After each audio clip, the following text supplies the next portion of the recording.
Assalamualaikum warahmatullahi wabarakatuh. Rekan-rekan, bagaimana kabarnya? Eh, Semoga semua dalam keadaan sehat dan selalu dalam perlindungan Allah Subhanahu wa Ta'ala, ya, teman-teman. Siang ini saya tiba-tiba terpikir soal menyikapi kondisi saat tubuh ini sakit, ya, sedang menderita sebuah penyakit. Nah, kalau di sini, di dekat tempat saya tinggal ini, fenomena ketika ada orang yang sedang sakit lantas seakan-akan lama mau sembuh. Nah, seringkali dikait-kaitkan dengan keterlibatan hal-hal yang tidak terlihat, ya, biasa disebut kiriman lah, ya. Dan setelah munculnya pemikiran-pemikiran seperti itu, lantas orang yang ataupun keluarga dari orang yang sedang sakit tersebut akan senantiasa mencari tahu siapa yang melakukan itu, lantas berusaha untuk istilahnya memulangkan. Nah, sebenarnya kalau menurut saya itu pandangan yang keliru menyikapi sebuah sakit itu, ya, teman-teman. Mungkin ada yang setuju, ya, karena begini, pendapat saya itu sakit harusnya membuat diri si orang yang sakit dan sekitarnya itu semakin dekat dengan ampunan Allah. Kenapa enggak? Misalkan saja, ya, setiap orang yang sakit dan akhirnya membutuhkan perawatan orang, di situ sangat memungkinkan sekali terjadi proses saling mendoakan.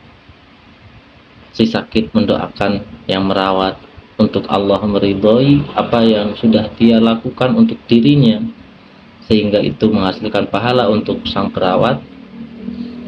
Yang dirawat pun hendaknya memohonkan ampunan, ya, untuk diri sendiri maupun untuk yang merawat.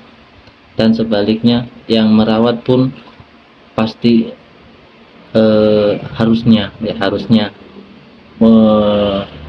lebih intens memberikan atau memohon kepada Allah untuk memberikan kesembuhan kepada yang sakit atau keringanan kepada yang sakit. Artinya dua peristiwa ini membuat si sakit dan yang merawat ini harusnya semakin dekat dengan Allah itu sendiri, ya. Tetapi fenomena yang ada di sini, sakit yang relatif lama akan menimbulkan kesenjangan, jarak semakin jauh, ya, dengan Allah. Kenapa? Satu, prasangka, ya, munculnya prasangka jelek ke orang, akhirnya mungkin secara nggak langsung melakukan ritual-ritual yang jauh dari syariat. Nah, ini yang bahaya. Dan mungkin niatnya dalam melakukan ritual itu adalah bukan untuk mencari ridho Allah. Sangat bahaya. Nah, bagaimana di tempat teman-teman semua? Mudah-mudahan tidak ada yang seperti ini, ya. Ini sekilas di tempat saya, dan alhamdulillah tadi sempat saya juga mengunjungi salah satu jamaah, ya, yang kebetulan sedang ditimpakan musibah. Saya melihat ada sebuah luka, ya, di salah satu organ tubuhnya dia, dan lukanya akhirnya mengharuskan dia dioperasi. Namun kelihatannya ada sedikit mungkin kesalahan dalam proses operasi atau bagaimana, ya. Jadi belum beres lukanya, masih belum kering. Saat ini beliau masih demam, dan mohon maaf, organ yang dimaksud adalah kaki, yang di telapak kaki. Jadi sakit ini membuat yang bersangkutan tidak bisa berjalan. Saat ini sedang dirawat oleh sang suami, dan saya sampaikan di situ sama seperti yang saya sampaikan sekarang. Kondisi sakit seperti ini harus saling menguatkan, dan sebisa mungkin harus bisa membuat bapak dan ibu ini semakin dekat dengan Allah. Karena kebetulan yang terjadi pada jamaah ini adalah sebelum yang sakit sekarang ini menderita sakit ini, beliau merawat sang suami yang sakit, dan sekarang berganti sang suami yang merawat beliau si sakit ini. Ya, mudah-mudahan, mohon doanya juga buat teman-teman, mudah-mudahan keluarga ini juga sesuai dengan harapan kita semua, mendapatkan banyak kebaikan dalam ujian ini ya. Mudah-mudahan kita yang lagi belajar juga sekarang ya, saya juga termasuk mendapatkan limpahan rahmat dari Allah dan dijauhkan dari